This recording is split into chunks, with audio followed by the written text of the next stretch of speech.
Et voilà, c'est lundi pour les grands et les petits. Aujourd'hui, une émission totalement révolutionnaire puisqu'on aura une critique de jeu sur Orange Box. On aura aussi après, donc, c'est quoi merde? Alors, Orange Box, que dire sur Orange Box? C'est du Half-Life 2. Donc, du Half-Life sur No Life, ça fait la moitié de No Life, la moitié Half. Ça fait la tête à Toto. On voit tout de suite la critique de jeu. 37-17.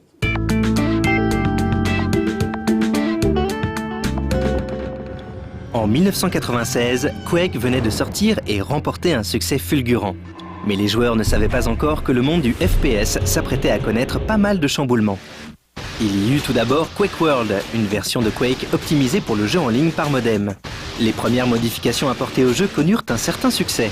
Outre les Threewave CTF et autres Rocket Arena, Team Fortress, sorti en 1996, proposait à deux équipes de s'affronter avec 9 classes de personnages. Au même moment, une toute jeune société fondée par des anciens de Microsoft, Valve Software, travaillait aussi sur le moteur de Quake. Mais cette fois-ci pour en tirer un jeu en solo. Il s'agissait du fameux Half-Life, un jeu ambitieux qui allait se faire remarquer dans le monde entier à sa sortie en 1998. Juste avant de sortir Half-Life, Valve débauchait les deux développeurs australiens de Team Fortress. Et le travail sur Team Fortress 2 commençait immédiatement avec une orientation plus militaire. En 1999 sortait une adaptation de TF pour le moteur de Half-Life, une version intermédiaire en quelque sorte, Team Fortress classique. Et puis... rien. Team Fortress 2 était devenue une des célèbres arlésiennes du jeu vidéo. Le développement était en cours depuis des années, mais aucune nouvelle information n'était communiquée. Entre-temps, Valve avait quand même réussi à sortir Half-Life 2, 5 ans après Half-Life.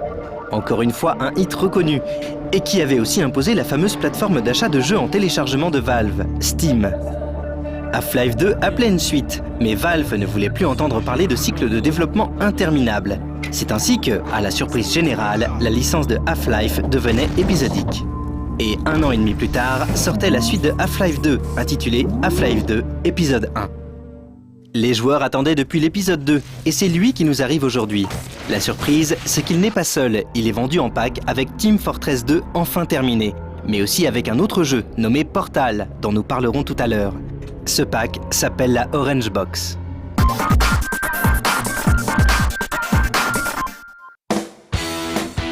On se souvient que le premier Team Fortress ne se distinguait pas par son apparence, mais plutôt par son gameplay en équipe.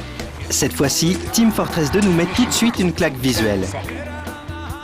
Le jeu se présente en effet sous une apparence cartoonesque, digne de Pixar, avec une caractérisation des personnages extrêmement travaillée, caricaturale et très drôle. Ce n'est pas du tout le genre que l'on attendait, mais force est de constater que ça marche du tonnerre, tout est clair, précis, ultra soigné. Et sous cette nouvelle apparence graphique, on remarque vite que le gameplay est toujours là. Rappelons le principe d'un jeu de Team Fortress. Deux équipes s'affrontent, les rouges contre les bleus. Il y a deux modes de jeu. Le premier consiste à voler une valise de documents secrets dans la base de l'ennemi, qu'il faut ensuite ramener en sécurité à son QG. Le second mode se joue avec une équipe en attaque et l'autre en défense, et il s'agit d'avancer sur la carte en capturant des sections avec leur point de contrôle. Chaque joueur pourra choisir une des 9 classes de personnages. Ces classes ont toutes des avantages et des inconvénients, et c'est un bon équilibre et un bon jeu d'équipe qui amènera son camp à la victoire. Le scout est le plus fragile de toutes les classes de personnages, mais il est aussi le plus rapide. Il bénéficie également d'un double saut. Le soldat est plutôt lent, mais il est armé d'un lance-roquette, ce qui en fait la classe idéale pour dégager des points bien défendus. Le Pyro, comme son nom l'indique, joue un peu trop avec le feu. Son lance-flamme fera des ravages dans les groupes d'ennemis, mais il devra s'approcher suffisamment pour être efficace. Le Demoman est le spécialiste de la grenade. Il pourra aussi disposer des mines sur la carte, qu'il sera capable de faire exploser à distance. Le Heavy est le plus costaud du jeu, mais aussi le plus lent. Sa forte corpulence lui permet carrément de faire barrage de son corps pour ses coéquipiers. L'ingénieur est une classe de support. Il a en effet la possibilité de construire des structures comme des téléporteurs, des armoires à recharge ou encore des mitrailleuses qu'il upgradera en récoltant du métal sur le champ de bataille. Le médic n'est pas très fort en combat, mais il est le seul à être capable de soigner son équipe. S'il soigne un coéquipier suffisamment longtemps, il peut même déclencher une supercharge qui rend sa cible invulnérable pendant un court laps de temps. Un médic scotché à un Heavy représente une des combinaisons redoutables du jeu. Le sniper est un tireur d'élite, et il est intéressant de noter que sa visée laser laisse un point de couleur. On voit ainsi souvent paniquer les joueurs qui voient tourner des points lumineux autour d'eux. Enfin, l'espion possède la capacité de devenir invisible. Il peut aussi se camoufler en un joueur de l'équipe adverse. C'est ainsi que bon nombre de joueurs se feront poignarder par un soi-disant allié.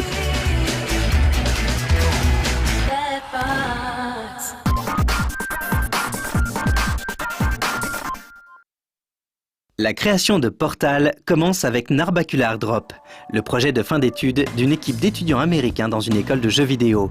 Le principe, le joueur est armé d'un canon à portail, ce qui lui permet de placer des portails de téléportation sur le décor. Il peut en placer 2 simultanément, et ces 2 portails seront connectés. L'un donnera alors sur l'autre, et vice-versa. Ces étudiants bien inspirés avaient ainsi créé une nouvelle forme de puzzle en 3D, et leur aventure est une belle histoire. En montrant leur projet à Valve, ils ont tout de suite été embauchés pour réaliser ce concept au sein du studio. Voilà l'origine de Portal. Le portail s'ouvrira dans 3, 2, 1.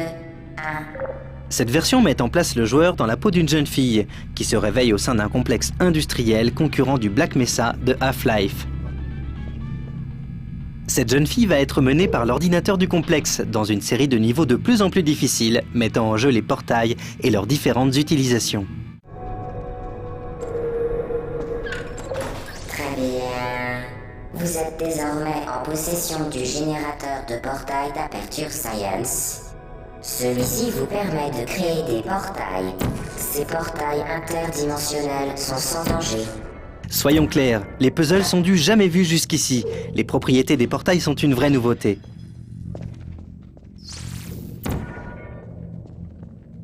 Il faudra vraiment apprendre à réfléchir dans l'esprit Portal. Comment par exemple réaliser un grand saut en longueur ? Dans Portal, il suffit pour cela de placer un portail en hauteur et un autre au niveau du sol. En sortant du portail en hauteur, on n'aura aucune inertie et l'on chutera directement. Mais un portail judicieusement placé sur le sol fera ressortir le joueur par le portail en hauteur, avec toute sa vitesse redirigée vers l'avant, le propulsant ainsi en longueur. Déjà rien qu'avec ça, le jeu aurait été absolument génial. Mais l'équipe a aussi mis beaucoup de soin dans les dialogues et la mise en scène du jeu. Incroyable. Nom du sujet. Vous devez faire la fierté de... Ville du sujet. Portal est tout simplement hilarant. L'ordinateur qui guide le joueur est en effet complètement déréglé et sarcastique. Et les tests que celui-ci imposera au joueur mettront souvent sa vie en danger. On notera par exemple le moment où l'ordinateur nous déplace tout naturellement vers une salle de test, où des droïdes s'entraînent à balles réelles, sous prétexte que le niveau suivant normal est en maintenance. Ajoutons que Portal n'est pas qu'une simple suite de tests de réflexion. Le jeu présente une histoire qui se dévoilera au fur et à mesure de la progression. On ne peut pas en dire beaucoup plus sans gâcher toutes les surprises que présente le jeu. Il faut tout de même savoir que Portal est très court. Pourtant, ce n'est pas un défaut. Il reste une expérience tout à fait fascinante. D'autant plus que des niveaux défis sont aussi disponibles pour ceux qui aiment les challenges. Je sens votre présence. Bonjour.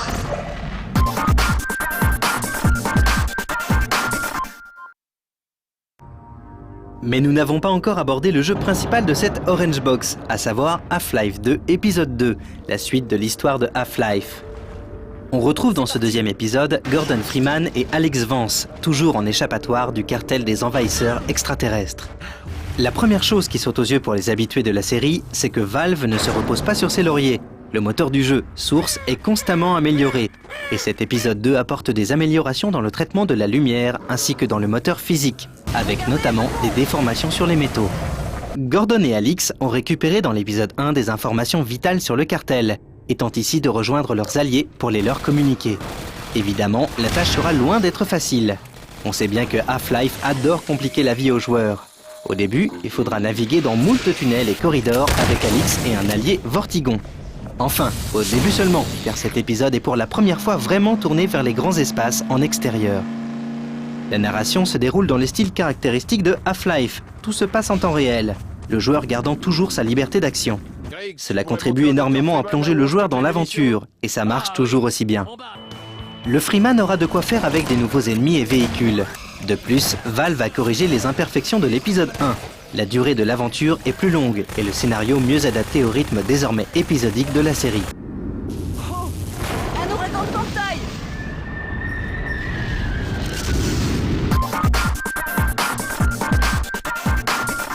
The Orange Box est un package historique. Faisons le compte. La boîte comprend Half-Life épisode 2, Portal, Team Fortress 2 et même les anciens Half-Life 2 et Half-Life 2 épisode 1 en bonus.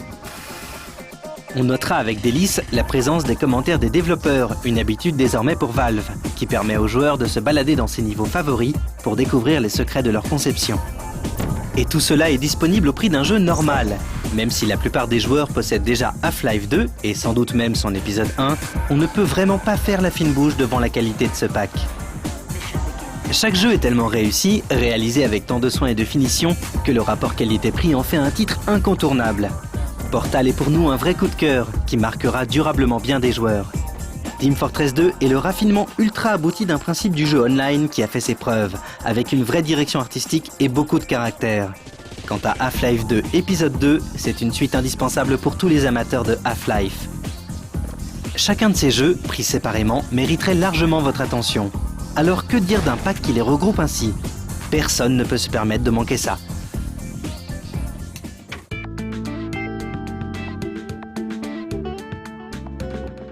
Tout de suite, c'est le moment de retrouver ma rubrique préférée, avec Davy, mon animateur de 101% préféré, et il est polygame, ouais.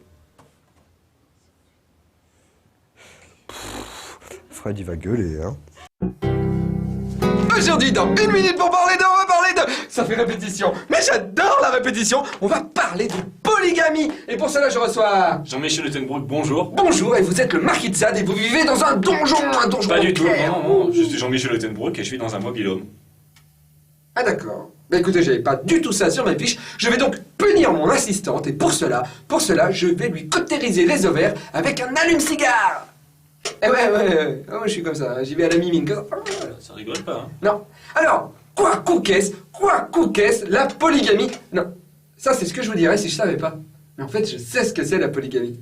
J'en ai fait l'été dernier. C'est vrai, mais en club, en amateur? Non, sur un stand à Japan Expo. Il y avait un stand polygamie à Japan Expo? Oui, j'ai fait la brouette là-bas, j'ai fait quoi d'autre? J'ai fait plein de trucs, mais j'en ai même ramené à la maison. J'ai ramené une poule et une cocotte.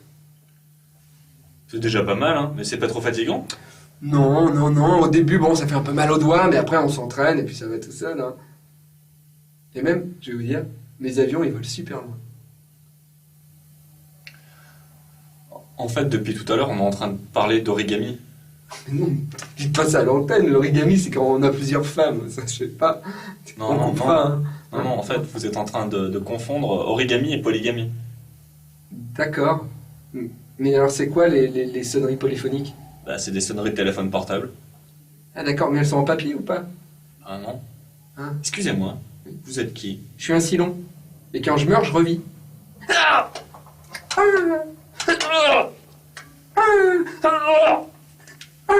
Vous faites quoi, là? Et je meurs et je revis. Mais vous êtes pas censé mourir sur votre vaisseau mère, là-bas? Ah si, je revis là-bas, si. Ah oui. Au revoir. Bonjour. C'est quoi ça, Jean-Michel? C'est quoi ça, Jean-Michel? C'est une banane. Hein? On prend une peau de banane. Oui. Je la mets sur votre siège. Oui. Je sais pas si on le voit là. Regardez, hop. Si. Après, Voilà. le mec il arrive, il s'assoit, il se casse la gueule. Vous avez réinventé le gag, Jean-Michel. Oui. Non, je dois avouer, j'ai pris ce gag à un artiste de bande dessinée qui... Alors, le personnage s'appelle le Foufou le Fou. Oh, c'est drôle. Oh, j'avais oublié. J'ai glissé. Ah oui. Par contre, ça... Ah, ça sent la banane. Ça sent.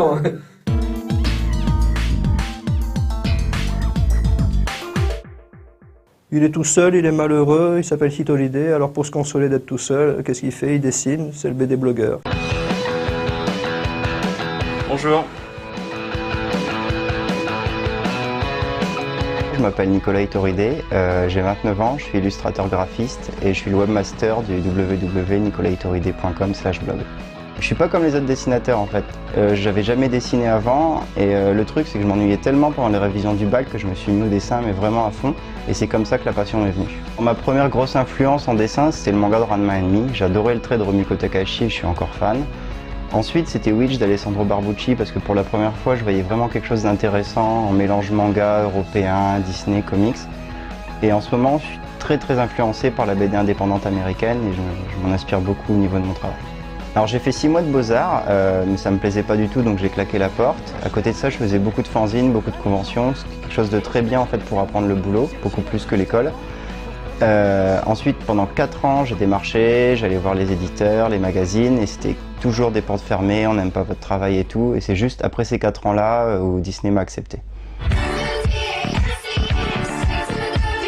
Mon portfolio en ligne, mon site internet existe depuis 4-5 ans, et le blog par contre a été ouvert en été 2007.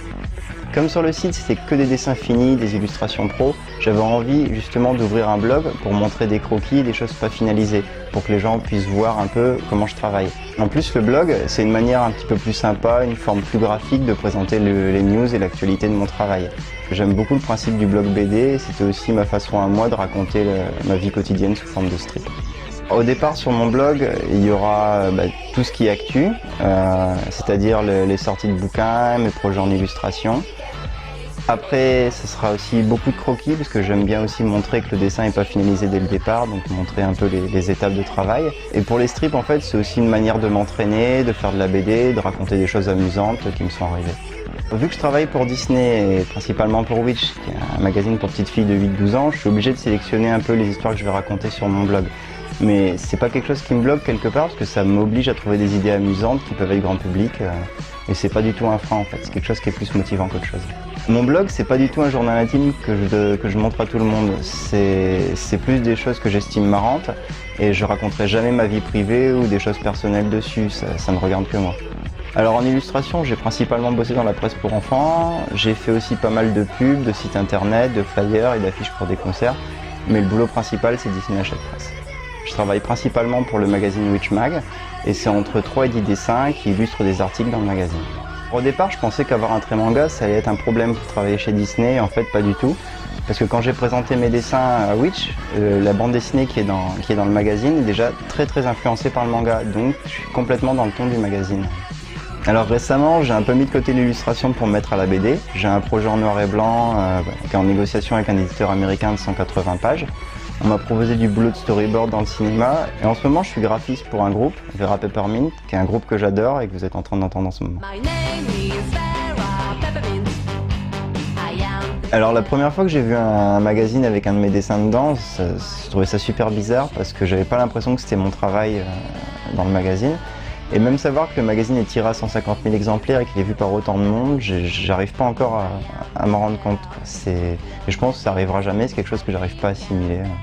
Mon gros projet BD du moment, c'est une série qui s'appelle Naïma, du nom de l'héroïne. C'est prévu en 6 tomes, c'est en couleur. Et c'est sur une jeune fille qui se bat contre des monstres, c'est une sorte de Buffy mais qui se passe à Amiens. Les dessins et scénarios sont de moi pour cette série, par contre la couleur c'est une amie qui s'appelle Rusty et j'adore vraiment son boulot, ça apporte quelque chose d'énorme sur mon travail. Ce qui était intéressant avec cette série, c'était de casser un peu le format très strict de la BD franco-belge 46 pages avec un découpage manga très éclaté, beaucoup plus dynamique, s'inspirer de la mode japonaise pour les fringues et s'inspirer des jouets pour les monstres, tout ce qui est hard toy, pour rajouter vraiment quelque chose qui n'existe pas encore, qui ne se fait pas en France. C'est un projet qui me tient énormément à cœur, que j'ai en tête depuis 3 ans. J'ai passé 6 mois à la réalisation des planches, c'était super malgré quelques petites embrouilles qu'il y a eu autour. Je pense pas révolutionner le truc, c'est quelque chose dans lequel je me suis énormément investi, donc j'espère vraiment que ça vous plaira. Si ma bibliothèque était en feu et que je devais sauver qu'un seul livre, ça serait Scott Pilgrim de Brian Lee O'Malley. C'est un bouquin qui m'a complètement séduit déjà au niveau du graphisme, une sorte de mélange entre Tezuka et la BD indépendante, et qui a un ton complètement décalé que j'adore en fait.